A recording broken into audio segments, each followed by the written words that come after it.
Everybody, in our Zoom Me SCV meetings, we also talk about that final walkthrough, what buyers need to know, what sellers should prepare for those buyers actually going through that property right before escrow closes. The buyers at that point do have the power to stop everything if something wasn't done as it should have been.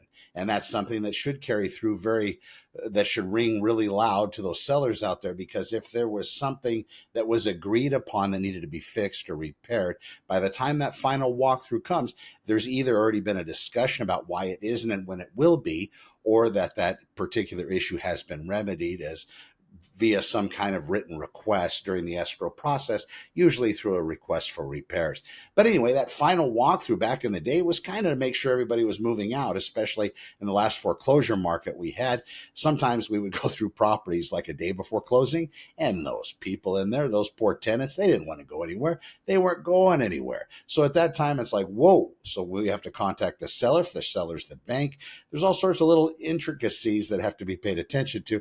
But that's what the final walkthrough typically was for. But also, if there's damage done on the way out, if people tear out appliances that were supposed to be included, these sorts of things. And sellers, you need to keep those utilities on all the way to that point. And in some cases, these final walkthroughs do carry through to the very end, the day before the funding process. So that's something that we talk about at zoommescv.com. Whenever you're ready, jump on a calendar appointment with me, and I will walk you through the entire buyer process.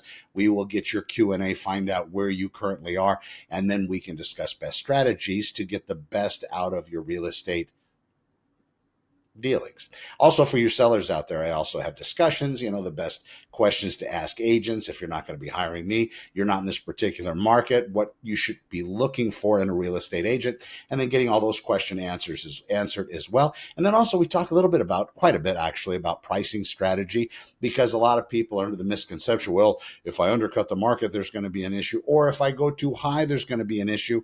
I'll put some of those issues to rest, because the way that the searching public is searching isn't based on the way they used to be. In fact, the people are searching very smartly, and they're seeing those values of properties, and nobody's scared to write you less than